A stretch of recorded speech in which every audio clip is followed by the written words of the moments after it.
Hello everyone. तर आज आपण 1 कप दुधापासून माव्याचे अतिशय सुंदर आणि टेस्टी मोदक बनवणार आहोत. तर चला बघूयात.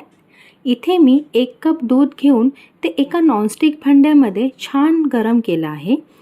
त्यात 1 चमचा तूप ॲड केलं. हे 1 कपचे पाऊण कप तरी झालं पाहिजे. त्यात सेम 1 कप दुधाची पावडर ॲड केली. त्यालाही प्रॉपर मिक्स करून घेतलं. त्यात चिमूटभर वेलची पावडर ॲड केली. हे मिश्रण छान असं घट्ट होईपर्यंत बारीक गॅसवर मिक्स करत राहायचं. आणि असं काही आपलं घट्ट असं मिश्रण रेडी झालं. एका स्टीलच्या ताटाला तूप लावून घ्यायचं आणि हे मिश्रण ताटात काढून थंड करून घ्यायचं. आता हे थंड झालं की त्यात 2 चमचे पिठी साखर ॲड करायची. तुम्हाला किती गोड हवा आहे त्यानुसार तुम्ही ॲड करू शकता. चांगलं मिक्स झालं की त्यात मी 1 चमचा कोकोनट पावडर ॲड केली आहे. ही ऑप्शनल आहे.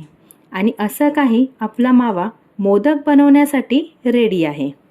डेकोरेशनसाठी मी पिस्त्याचे काही तुकडे आणि गुलाबाच्या पाकळ्या बारीक करून घेतल्या आहेत. साच्याला तूप लावून असे काही मोदक तयार करून घ्यायचे. आणि तुम्ही बघू शकता किती मस्त असे मोदक तयार झाले आहेत. 1 कप दुधापासून बनलेले प्रेमाने भरलेले गोड असे मावा मोदक. थँक्यू.